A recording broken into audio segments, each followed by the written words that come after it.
Hey everybody, welcome back to This Old Trike. Today, it's a big day.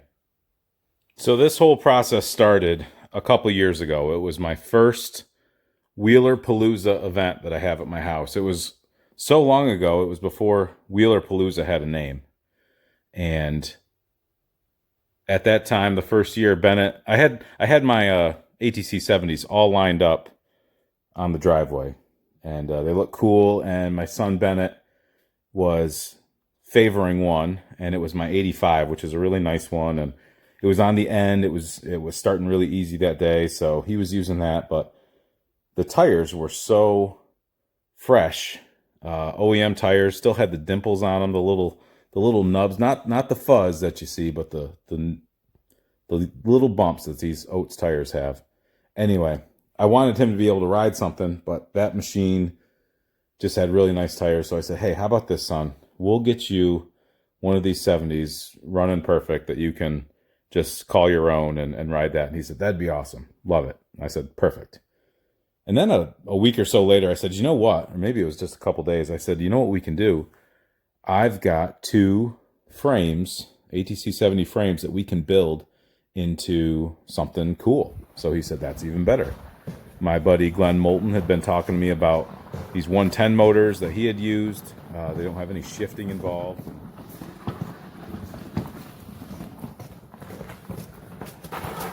A new father-son project begins.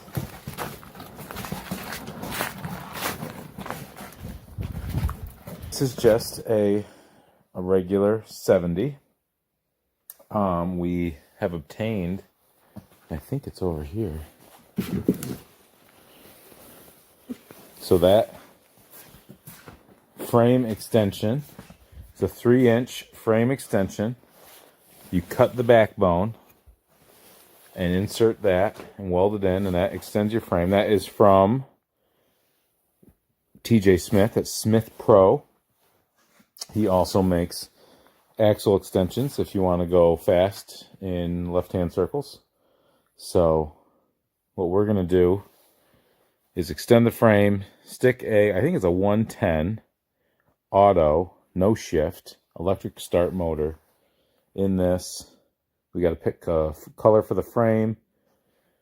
We've got blue Meyer fenders.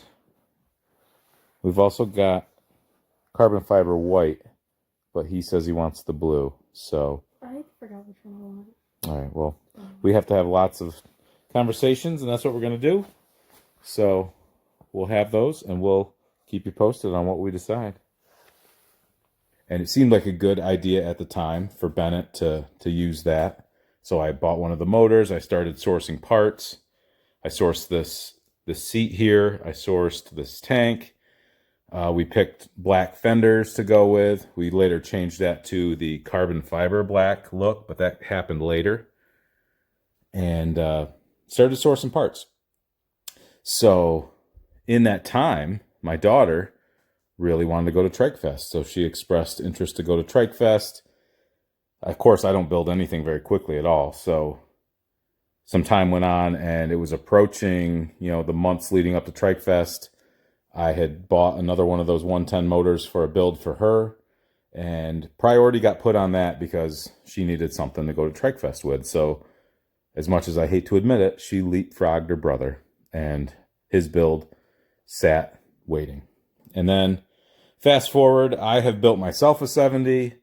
We've done a couple different things, but fast forward, and we are here today. It is Bennett's turn to get his 70.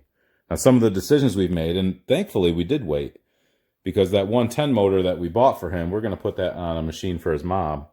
And we bought a 140 motor, electric start, from Gordon Spangler, Honda ATC 70.com. That comes with a Nibby carb and air filter. We got a lot of things from Gordon. The throttle cable, bearings, seals, tensioner, exhaust.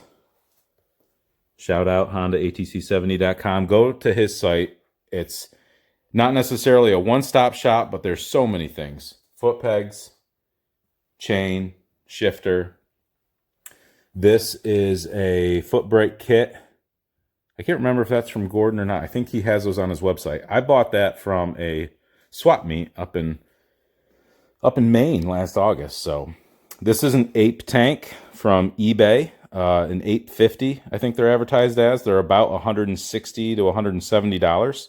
You can get them in black and white, and I think they offer them in chrome too. So this is, you know, add to cart, drag and drop, comes right to your door like that. And this is a reproduction seat for a 1978 through 83 ATC 70. So they're a couple $100, but you don't have to mess with it. And like I said, I was only starting with a frame and axle. This is a fork kit from Backroad Speed and Design. This is Jacob Rowe. Makes a nice looking kit. These are around $650, I believe, shipped to you. They come with a really nice top triple clamp, but we're not using the top clamp because we got one of these 3D printed dash pads, and I got to find the insert that goes in there. But these are from Bo Squire. They're 3D printed, so we'll be able to run our on-off switch from here, but we still have to hide our start button. We picked dark silver metallic powder to go with our the color we picked for the fenders, so that complements nicely. A little bit of a change in direction in what we originally picked. Some of these components are going to be hidden. We didn't powder or prep or do anything to the drum or the sprocket, but you will not be able to see those. We're utilizing the factory chain cover and the drum cover. So the only thing that we've done to prep the frame, we've drilled a hole there to run our wiring to our battery box that will hang there. We've done a 3-inch stretch from TJ Smith. We have lowered the tank mount. Here's where the factory mount goes. I ground those off and welded that closed and lowered the tank mount to accept the ape tank. We had to cut a slot here for the linkage for the brake pedal to go back to the actuator lever. And you have to drill a hole here to act as a pivot point. Over here we got bearings from Gordon Spangler. We got one of these from Lee Brunskill over in England. He's got a variety of different designs. We went with this design. This is a homemade battery box. After making this, having this made and then modify it because it didn't work quite right, I can tell you that it is far easier to go to Spangler's site to get what you need. And I think that's it. As I'm looking at everything, I think we're probably missing something along the way, but we're going to slow down as we build this so we can properly show how to do it. I just had somebody comment on my ATC 70 build and say, you know, it wasn't as detailed as you would have hoped, so we'll go a little more detailed on this. This is the third custom 70 I've built. I did the pink Palomino for my daughter, which is apart right now. The motor's down there. That's that 110 motor that my buddy Glenn told me about. We kind of rushed that in prepping it for that trip to Trike Fest. It was rattle canned. It will be powder coated now as soon as we get the frame back. But that was a cool video. I was learning a lot as I did that. That's also got a stretch. This will be a more slowed down video so I can show you what I've learned. And I just want to say 100%, I am not a pro at this. I am just making this up as I go along. My tactics and techniques are not professional, but they're probably representative of what you might be doing at home. And these are some Scorpion tires that we bought a couple years ago. So those have been waiting for this build all this time. What do you think, Bennett? Should we get going? Yeah. Here we go. So we're starting in with mounting our tires on rims. Now, the first thing I'll say is these tires are not designed for two-piece rims. They have a thin bead. Okay, so you can mount them with the gasket, how the stock tires were, but the stock tires had a big fat bead. So if you've ever mounted a set and they leak down over time, it's partly because that's not designed to seal against a two-piece rim, which doesn't have a hard bead like you're used to seeing them sometimes. What do I mean by that? A rim like that the bead of the tire pops up over that and it seals extra tight. But a two-piece rim where it just slides out to the end, you don't get the same sealing capability. So because of that, we're going with tubes.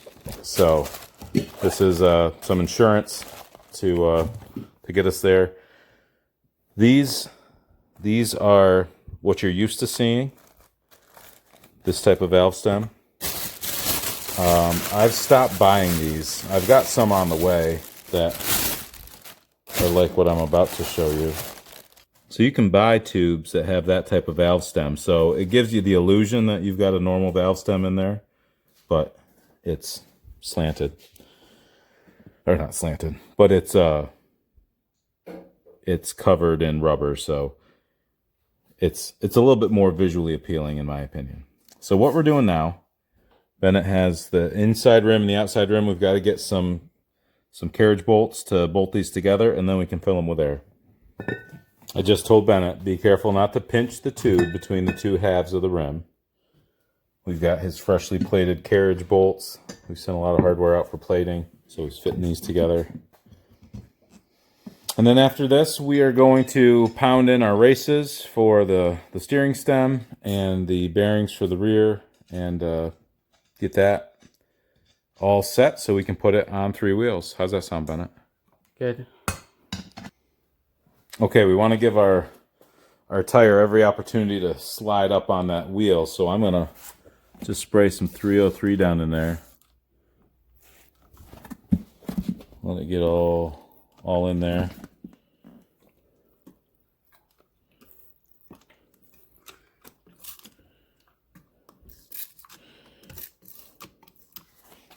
And we can all wipe that off, and it'll make it look nice when it's done, but Ben's going to put some air in it. Let's see what happens. Now, hold on. You want your valve stem to stay as straight as possible, and you don't want to push it in when you put the air on. Do you need pliers to hold it? Yeah, I do. Okay.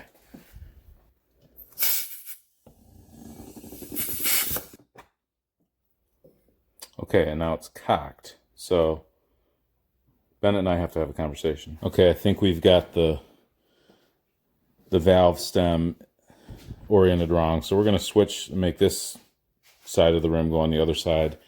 And I don't think we'll have that problem. But you see what happened. So make sure you orient your tube the right way so it comes out on the side with the hole. Because this is the same tube. And you can see that's nice and straight. These are off the pink Palomino, hence the fancy valve cap. Okay, here's our do-over. Let's see if we have a better result. Oh yeah. All right, pause. So what happens is you're putting air in the tube, but there's also air inside the tire, between the tube and the tire. So that's got to work its way out. So sometimes you want to do it intermittently.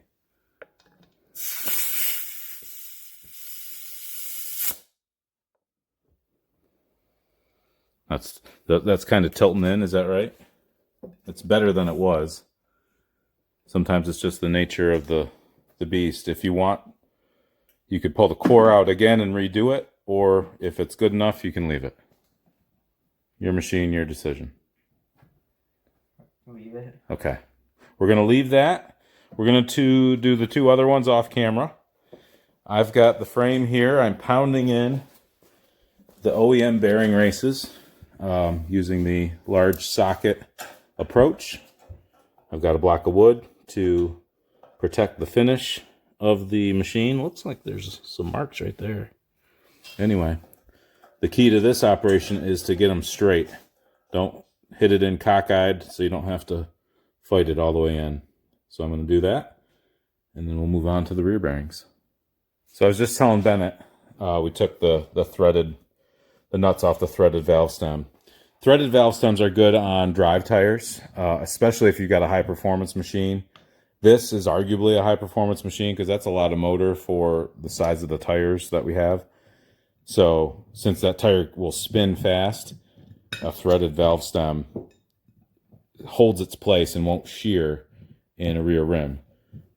That other tire we did, we're going to put on the front. So even though cosmetically it looks better, if it were on a drive tire, it could shear off the valve stem and then you got a problem. But if you've got a machine that you know you're not going to ride much and it's not really a performance machine, it's not so much to worry about. Then it just finished up with a third tire. I just finished correcting a mistake. I put my second bearing in without putting the bearing spacer in. And I tried to pull this one out, but I could not get it out. A lot of these fought me when I was tearing them down. So I had to pound it out, and you can tell it didn't survive. So thankfully, I had a couple more sets sitting over here. Honda ATC70.com. That were going to be for my wife and daughter's build. I'll have to get a spare set. And we'll put this back in. But don't forget your spacer. Front hub too. Front hub has a spacer. Rear has a spacer. There you go. Okay, bearings are in our front hub. Bearings and seals are in our rear carrier. We've placed our chain tensioner in. We've got our brake apparatus. So he's going to have a drum brake, like I mentioned with the foot pedal add-on. This is going to cover the drum. And I don't know. I think we're ready to slide in the axle and put the axle sleeves on. These are also dark silver metallic to match. We'll build out the back right now and get around 3 wheels here shortly. What do you think, Bennett? I don't Sure. Okay. Here we go. We are about to put the triple in. We've put the brake assembly brackets in. After we get the front triples in, we're going to put the back axle in and get this thing on 3 wheels. So once it's on 3 wheels, I think it'll be time for some wiring, some motor, exhaust. It'll go quick from that point. Stay tuned. So I guess we got carried away. So let's do a quick update on when we left off. We put the bearings on the triple. We put the triple up in. Then we found out we were missing all the hardware, but that was left at the powder coater. I've since been to pick that up, and we put the forks in, front tire on, slid the rear axle in. That fought us a little bit, and we had to pound it in. Got our axle sleeves on. Drum is on with shoes, with our mechanism in there. We got to put the linkage on. This, we've actually got to pull this side off. We spray painted one of these black, so we'll put that on because this surface shows through the cover, through that round part of the cover. Battery box is on. This is on temporarily. We ordered a powder-coated black grab bar from ATC to go on here. We put our fluid in the brake last weekend, so this is ready to go. We'll make our connections. We're just starting to run our wiring. We're going to set the motor here and start making connections and lift the motor into the frame. We cut the tabs, the OEM mounting tabs, off the fender because we don't need those.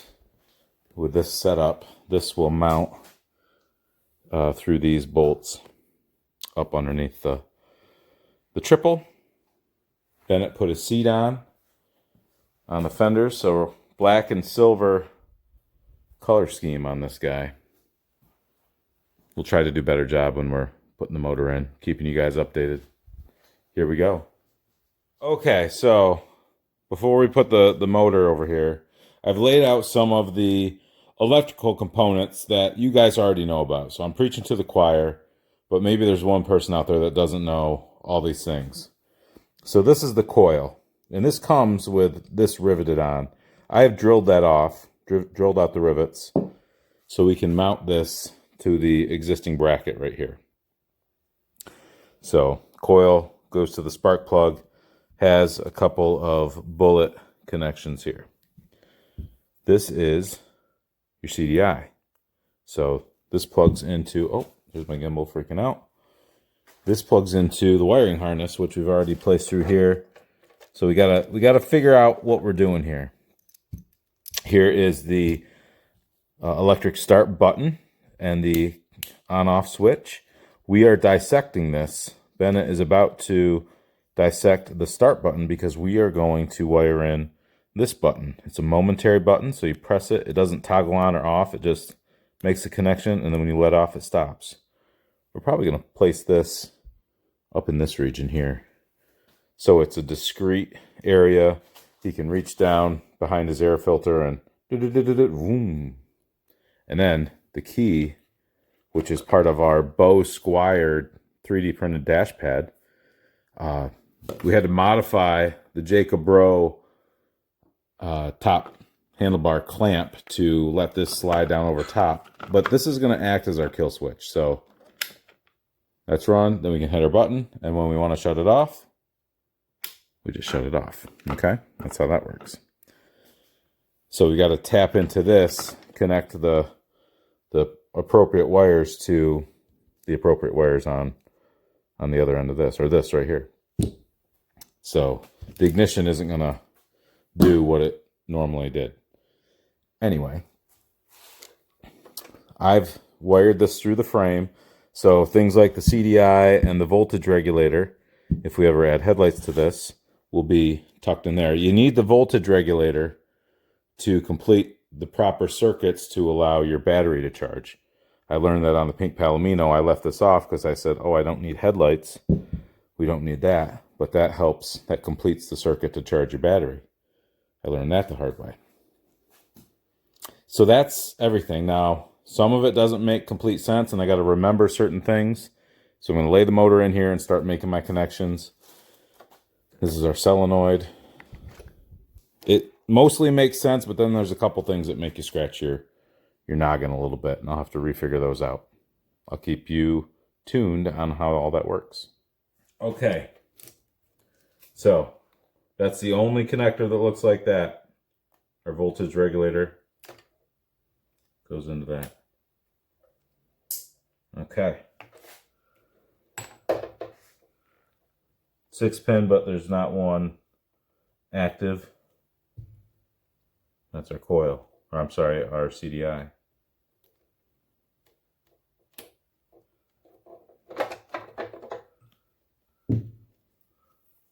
We've got a variety of colors here. I'm going to come back to those. This, where's our switch? This is for our switch. So we got a yellow, red, and a black, and a green with a black, white. That doesn't match any of that, so that's probably not that. Here we go. Green with the yellow, red. Well, that doesn't match up quite right either. See, this is why it's tricky sometimes.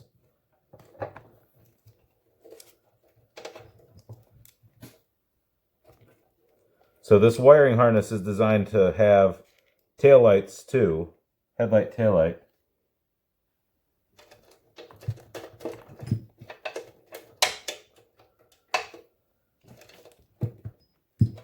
All right. We're going to come back. We're going to regroup and come right back.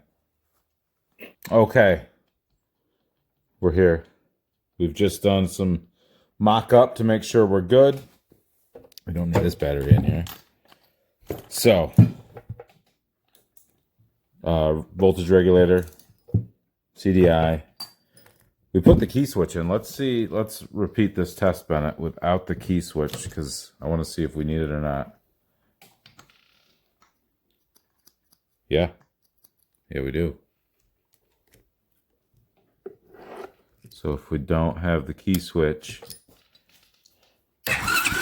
okay. At the flywheel wiring cluster, blue white to blue white, green white to green. There's two yellows. So we did yellow to yellow, and the other yellow is open. This white is open. And we've got black red to red black. We lengthened our CDI coil wire. We soldered them in and shrink wired them. So yellow, black goes to black, yellow. Well, yellow, black goes to black, yellow. Green goes to green. That's at the far end of the wiring harness. So especially with a stretched frame, you got to add in some wiring. At this point, I can disconnect what I've done here and feed things through, and we can lift the motor into the frame. You want to do it? Yeah. Okay. Okay, let's get you caught up with what we've done. So it's a day later. We've done some things tonight and got our motor in. And the only change in the wiring, where the key switch that we were playing with mounted up, we disconnected that. That's the same type of key switch that came in the dash from Bo Squire. So I snipped off the end of that. I extended all 4 wires and plugged that into the key switch in the wiring harness. The on-off run switch, when it's in the on, it's open. And when you shut it off, it grounds out. So if you disconnect it, it will run. Okay, so we didn't need that. So I just disconnected that wiring. That switch, that connection is around here. I just cut it off right here. I actually stole that wiring to lengthen this wiring. And I've got it fed through here. This is Velcro straps. So I'm very pleased with how this looks. Everything goes into the frame, pops out here. We zip tied our CDI, since we're not using the cable for the brake. Oh, I guess we changed what we did. We zip tied it to some of the internal framing structure. Our voltage regulator is sitting loose right now. We are going to run a long bolt through this mounting point for the chain guard. And then on this side, we'll feed the voltage regulator onto that and put a nut so it'll be secured on the inside. Helps to have a coworker with small hands to make that happen. The only other thing we did, we cut this switch off. That was our start button. We used this button. So now when your key is on, you can do this. So that's discreet. No one will know it's there except, the few of you that'll watch this video. But I like it. Especially on this color scheme, red button. I'm sorry, a black button blends in. Especially if you had a black frame, that would be super discreet. What else did we do? We mounted the motor. We put our intake on, oiled our filter. This is a pain. So I recommend getting your air filter on your carburetor. This is Gordon Spangler setup. You really have to fight that, and it's almost a 2-person job. Somebody with a small flathead screwdriver to help pry that up and over, and then oil it and put your outerwear on it. Haven't had gas in it yet. Haven't heard it fire. I'm mounting the front fender right now. We've kind of got our location agreed on, so I'll pull this off and drill some holes, take some extra measurements before I do. Put a throttle on it to the carburetor. We're in the home stretch, I do believe. Got to put the chain on, connect the brake, foot pegs. There's not much else. Stay tuned, we'll finish it up tomorrow. Progress continues on Bennett's ATC 70 build. We've lifted up the back end, we got the chain on. We're going to put the cover on and the front sprocket cover. We've mounted the front fender officially, so that's on. On the rear, we installed the Gordon Spangler foot brake kit, so that works well. Bennett told me not to get too far ahead of him because he wanted to be present for the completion. The only thing left to do is put our chain cover on, throttle, foot pegs, rear tires and wheels, and seat and tank and fenders. I think we're pretty much dialed in. Let's get after it. Okay, so we just screwed in the throttle cable. I screwed it in all the way so we can back it out and adjust our tension as needed. This just has a barrel on the end that you have to push in here and fit the cable down through there, and that's how it works. You missed me fighting to get that in, but I can't say I'm sad about that. So that takes care of this end. We'll put our O-ring back in and put the cover on and do the carburetor side next.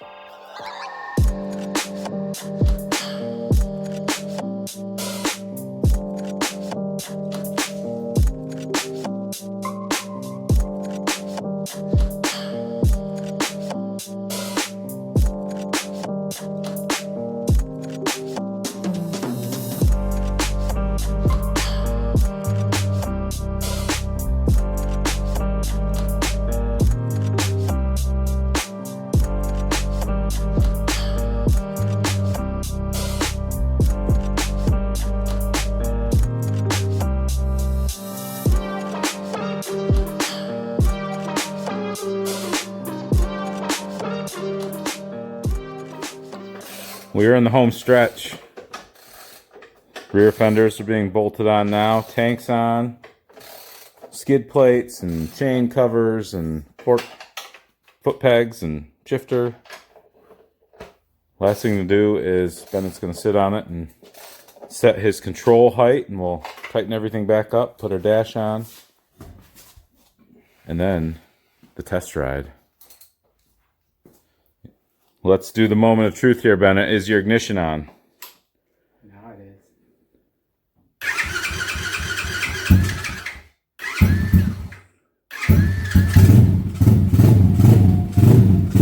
Oh, yeah. Do we need to adjust your idle? I think we need to adjust your idle up just a little bit.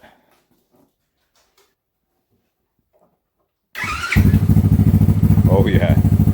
That's better. So we're not fully done. We don't have decals on it. We still need our number plate. And we're going to do a grab bar swap when that comes in. But let's take it for a test drive. How's the throttle feel? Our throttle keeps loosening up for some reason. So we're going to adjust that and then take it for a spin. First time in the sun.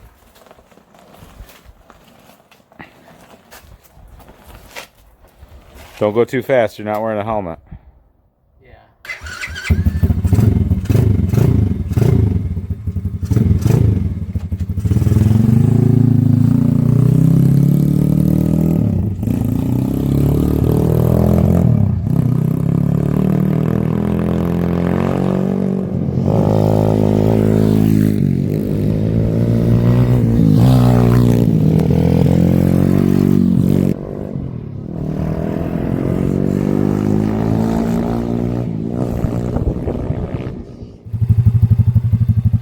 Here we are.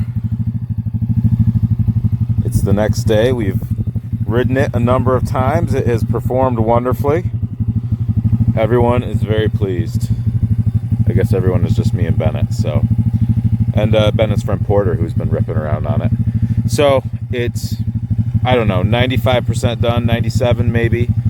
We've got a number plate on order from ATC Addiction. David Wiley will match the fenders. We've got a powder-coated black grab bar on the way from ATD ATC, Craig and Chelsea Burton up there in Maine. And decals from Bruce Allman at Blue Line Decals. So that will finish it off real nice. I'll show you in a video. I goofed when I did the throttle cable. You see I've got it adjusted way out. I'll show you what I did wrong in a follow-up video. And we've got to readjust the rear brake. We'll show you how to do that once it's on the table. We got to pull those fenders off to do the grab bar when we do it. And I got to reach out to Bo Squire because I have lost that insert. Apparently, I've cleaned my whole shop, can't find it. But what do you guys think? Leave a comment. Let us know what you think, what you would have done. Give us all your criticisms. I love the people that, tell me how I should have built things. I built this toward to be what my son wanted. Did you see that video from January of 2023? It's amazing how fast the kids grow up. What we were initially going to do changed a lot. I love how it turned out. I think Bennett made a lot of good decisions. I tried not to interject my opinions to the best of my ability, but stay tuned for a follow-up video when we get it fully across the finish line. So let's take it back and have some Mother's Day dinner. What do you say?